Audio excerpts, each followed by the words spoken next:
Hey babes, welcome back to The Lady in Her, the podcast where we walk with Jesus, pivot when he says pivot, and occasionally quit things before they kill our joy.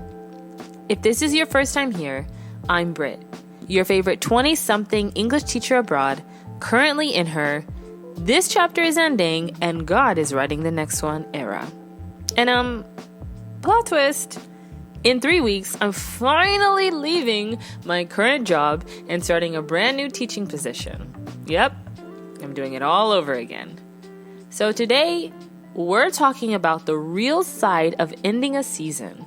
The excitement, the grief, the "oh no, what have I done" moments, and the holy confidence that makes people whisper, "Who does she think she is?" Spoiler, I think I am a child of God with options. Let's normalize this right now. You're allowed to leave places you've outgrown. Period. Not because it's toxic, not because it's unbearable. Sometimes God just says, "We're done here." And if you stay past your expiration date, you start spoiling what he's doing in you. Trust me, I've been there. Just be obedient. It's so much better. My decision to leave wasn't reckless. I prayed, I fasted, I argued with God about it because I'm stubborn like that. But deep down, I knew my spirit clocked out before my contract did. And let me tell you something controversial. Staying where God told you to leave is disobedience. We love to talk about faith when it's about staying, but faith also looks like packing your bags before you have the full itinerary. So yeah, leaving isn't always about running away. Sometimes it's about running towards what's next, even if you're not exactly sure what that looks like yet. So here's what nobody tells you about transition. It's so awkward. Like 1 foot in, 1 foot out, you're mentally already decorating your next apartment, but physically still sitting in the same meeting, wondering why you're here. This was me literally this past week. I sat in a meeting and I was like, why am I here?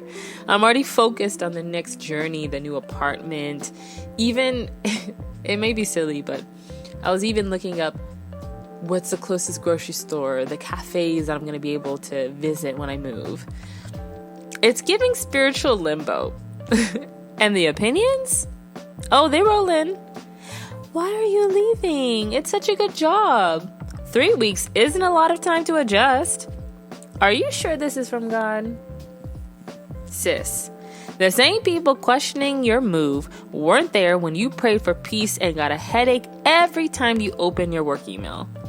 Let's be clear. Transition doesn't require public consensus. If God gave the green light, stop asking strangers if it looks good on you. If he already told you something, be obedient and follow him.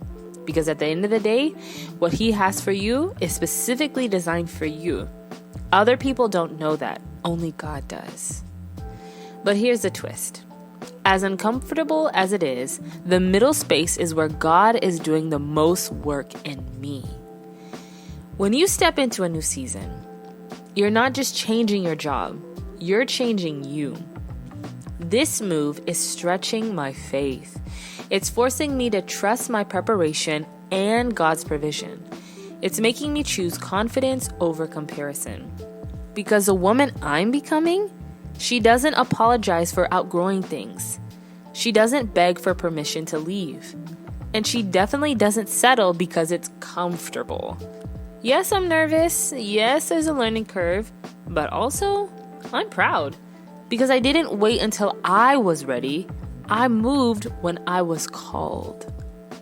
So here's my encouragement for you, bestie. If God says the season is over, it's over. Let's go. Move forward with God. Only he knows the true way. And you don't owe anyone a detailed TED Talk about it. You owe him your obedience. This next chapter is going to stretch me. It's a new environment, new people, new responsibilities, but also new opportunities, new lessons, new miracles. new experiences with God that only I could experience with this move, with this obedience. And maybe that's where you are too. Standing at the edge of something new, wondering if you have what it takes. But guess what? You do. Not because you're fearless, but because you're faithful. So cheers to endings. Cheers to beginnings. Cheers to doing it scared and holy at the same time. We're not shrinking in this season. We're stepping up. Now, if this episode spoke to you, share it with a friend who's scared to make her move. And remember, the lady in you doesn't stay stuck.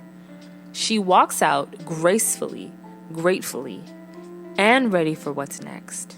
Now, ladies, I really hope this spoke to you, and I really hope that you look at this new season as a season where God is really shifting and stretching your faith, stretching you and allowing you to really trust in Him and get to know Him more.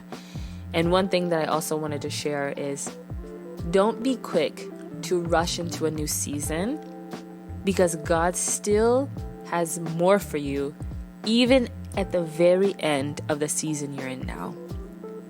There's so much that He can do in one day.